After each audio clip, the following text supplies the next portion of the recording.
నల్గొండ జిల్లాలో మాజీ ఎమ్మెల్సీ తెలంగాణ పౌర స్పందన వేదిక రాష్ట్ర అధ్యక్షులు అలుగుబెల్లి నర్సిరెడ్డి పర్యటించారు.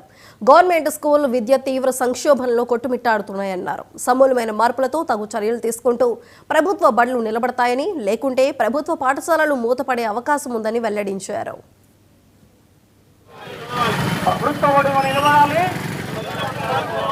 సమానమైన విద్య కోసం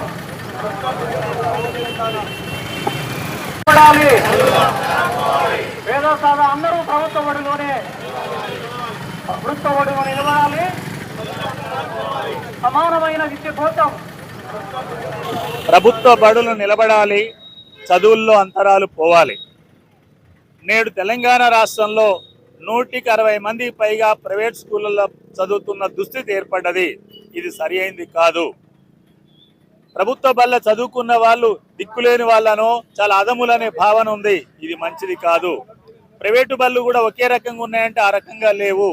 చిన్న బళ్ళు ఉన్నాయి, పెద్ద బళ్ళు ఉన్నాయి, 50,000 బళ్ళు ఉన్నాయి, ₹1,00,000 బడి ఉంది, 6 లక్షల బళ్ళు ఉంది.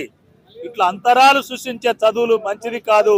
సమాజాన్ని అది ముందుకు పోనీయదు, అభివృద్ధి చేయదు. కాబట్టి అంతరాలు లేని ప్రభుత్వ బళ్ళని అభివృద్ధి చేయండి. ప్రపంచంలో అదే విధానం కొనసాగుతుంది. అందుకొరకు హాలియా ప్రజలందరూ కూడా, ఈ మండల ప్రజలందరూ కూడా ప్రభుత్వ బళ్ళ బాగు కొరకు ప్రభుత్వ బళ్ళనే చదివిస్తామనే రకంగా ముందుకు రావాలని చెప్పి మీ ద్వారా మండల ప్రజానికానికి విజ్ఞప్తి చేస్తున్నాను. ప్రభుత్వ బడులు నిలబడాలి. చదువుల్లో అంతరాలు పోవాలి. నేడు తెలంగాణ రాష్ట్రంలో ప్రచార జాత నిర్వహించడం జరిగింది. మరి ఈ కార్యక్రమం గతంలో సారు TSUJF రాష్ట్ర శాఖ అధ్యక్షులు వారు ఉన్నప్పుడు ప్రారంభించి ఈ నేటి వరకు కూడా కొనసాగించడం జరుగుతుంది. ఇది చాలా మంచి కార్యక్రమం.